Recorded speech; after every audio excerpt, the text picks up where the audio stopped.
अच्छा बना हुआ है।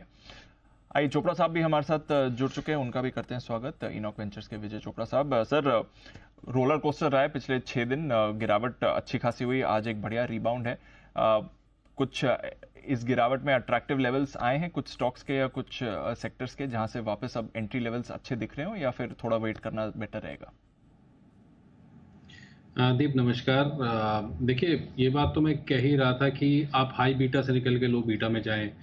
मार्केट में ओवर हीटिंग हो रही है और कई काउंटर्स में ओवर हीटिंग हो रही थी। ऐसा होता नहीं है जनरली कि बाजार रोज ही तेज हो जाए, स्टॉक्स रोज ही तेज हो जाएं। किसी सेक्टर में जैसे डिफेंस था या रेलवेज था, वहाँ पे लगभग मजाक सा बना हुआ था, रोजाना ही तेजी देखने को मिल रही थी, स्टॉक 4-5% चल रहे थे।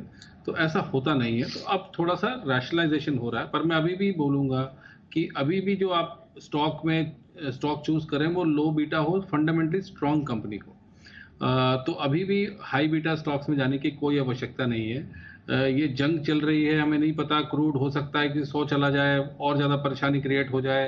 दो न्यूक्लियर नेशन आपस में लड़ रहे हैं, वहाँ पे रशिया यूक्रेन में 2 साल से लगे हुए हैं, ये भी लगभग 1 साल हो गया इस जंग को। तो ग्लोबल टेंशंस हैं। और अभी भी अगर बात करें तो जर्मनी में रिसेशन की बात होती है। भारत में भी रिपोर्ट्स आ रही हैं कि जो ऑटो सेल्स नंबर्स हैं वो उठ नहीं रहे हैं। इस सीजन में भी बहुत ज़्यादा सेल्स नहीं आ रही है, जो ग्राउंड रिपोर्ट्स बता रही हैं। इन्वेंट्रीज बहुत हाई हैं। अभी बहुत मुझे लगता है शिद्दत से मार्केट इंतजार कर रहा है कि इस पे शक्तिकांता दास क्या कहते हैं, क्योंकि अब क्रेडिट पॉलिसी की मीटिंग चल रही है। और मुझे भी लगता है कि अगर मार्केट को और इंडस्ट्री को सपोर्ट करना है तो अब इंटरेस्ट रेट्स यहाँ से गिरने चाहिए, थोड़ा सपोर्ट आना चाहिए, क्रेडिट ग्रोथ भी आएगी, प्लस थोड़ा सा मुझे लगता है इंडस्ट्री के लिए एक थम्स अप होगा। तो ये जो करेक्शन हुआ बड़ा फास्ट एंड फ्यूरियस था, काफी सारे रिटेलर्स को चोट पहुंची होगी आई एम श्योर। मगर फिर भी मैं कहूंगा इंडिया की लॉन्ग टर्म स्टोरी इंटैक्ट है और अच्छी कंपनीज उठाइए। कुछ एक स्टॉक्स हैं मेरी नज़र में। जो मेरा पहला कॉल है वो है क्रिसिल। मैंने पहले भी कई बार रिकमेंड किया है निचले स्तरों पे। तो क्रिसिल मुझे बहुत अच्छा लगता है, अभी करीब करीब 4470 पे ट्रेड कर रहा है। और मेरा ये मानना है कि ये बहुत ही स्ट्रांग कंपनी है। क्रेडिट रेटिंग, दुनिया की सबसे बड़ी क्रेडिट रेटिंग कंपनी है S&P, उसका एक पार्ट है।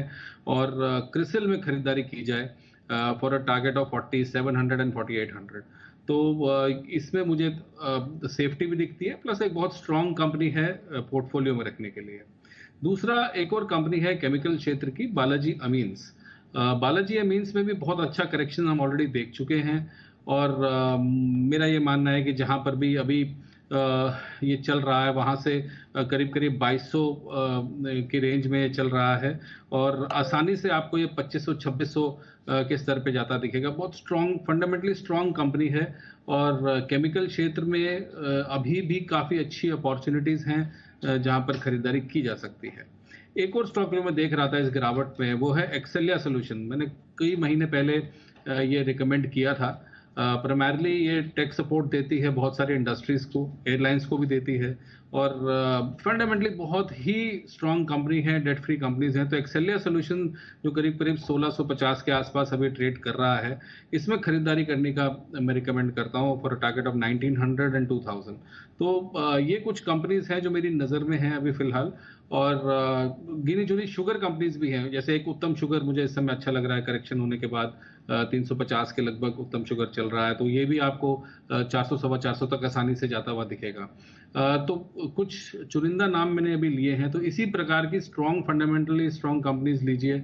और अभी भी हाई बीटा में जाने की कोई जरूरत नहीं है, जैसा मैं अक्सर बोला करता हूँ।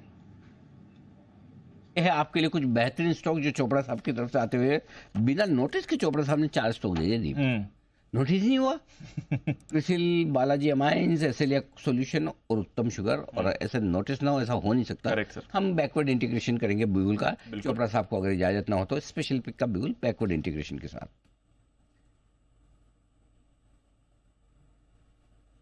बजाय।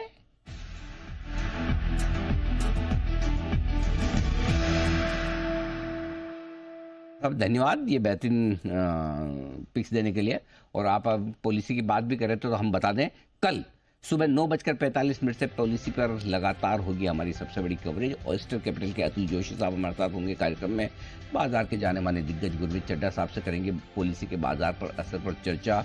बृंदा जागीरदार होंगी जानी मानी इकोनॉमिस्ट। अजय कंवल साहब होंगे जो जना स्मॉल फाइनेंस बैंक से हैं और जो बैंकिंग सेक्टर का नजरिया देंगे। और महेंद्र जाजू साहब मेरे एसेट इन्वेस्टमेंट जैसे जो डेट फंड से रिलेटेड और फिक्स मार्केट से रिलेटेड जो कुछ भी बदलाव होंगे उन पर डालेंगे रोशनी। तो ये दमदार पैनल होगा। और बाकी आपके सारे चहेते हमारे एक्सपर्ट जो इस वक्त आपको स्क्रीन पर दिख रहे हैं, ये सब तो कल सुबह हमारे साथ पॉलिसी में होंगे, ताकि आपकी टेक्निकल फंडामेंटल वायदा कारोबार के लिहाज से जो भी इन्वेस्टमेंट और ट्रेडिंग की कॉल्स है वो आपको बार बार लगातार पॉलिसी के दौरान भी आती दिखे।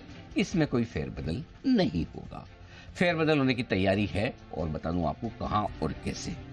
ये बताने के लिए हमने विशेष तौर पर आमंत्रित किया है ब्रजेश को, हमारे सहयोगी, और वो बताने जा रहे हैं एक्सचेंजेस के मैनेज